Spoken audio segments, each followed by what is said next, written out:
sabi nila na mamamatay tao ako, baka talaga. Ang hiningi ko lang, stop. And I will fix government. Corruption must stop. If I'm into the presidency for 2 weeks, tapos walang maniwala sa akin, walang susunod, then even if you give me 10 years, I will not be able to do it. Pero ako kasi sabi ko, ordinaryong tao lang ako, ayaw kong mapahiya. Kaya pag sinabi kong huminto kayo.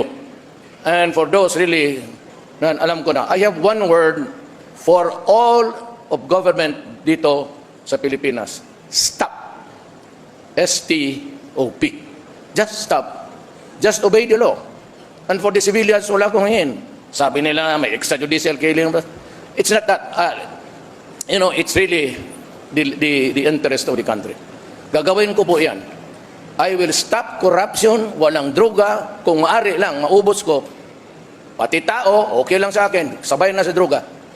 Criminality, ganoon rin. I will be harsh. And I'm warning you about in the horizon the coming of terrorism. Pareho yan. But I have to talk to the Mindanao people for peace. Hindi ito makaya kung anong usapan o gera. Kasi ito, historical ito. And even the NPAs, sabi nga ni Season, if I'm president of si Grace, he would come to talk. That is a welcome development. Wala akong hangarin except my country. And I pray to God na hindi ako sinasabing bumoto kayo sa akin. I pray to God that the nation will be enlightened by His grace and you can choose the leader. Bahala kayo kung sino. The one who can make it happen.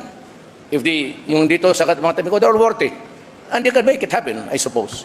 Pero ako, pag sinabi ko, ang mga dabawin nyo sanay nito, pag sinabi kong huminto ka dyan. Pag sinabi ko siya, gagawin ko dyan, ginagawa ko talaga. Even at the expense of sometimes. Well, it could be at the expense of honor, or the prestige, or the presidency. Wala akong pakialam. Basta ako may trabaho at gagawin ko.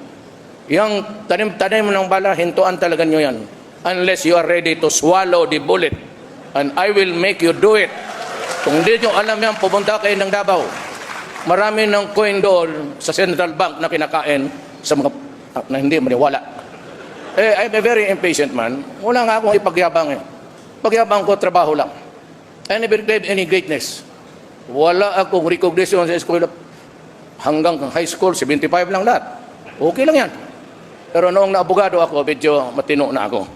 And I've learned so much reason, but I will not dwell into so much about the niceties of life.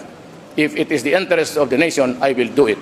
And finally, I'd like to thank Alan Peter Cayetano, my vice presidential candidate, for joining me, for accommodating me and ask him to join me. Maraming salamat po.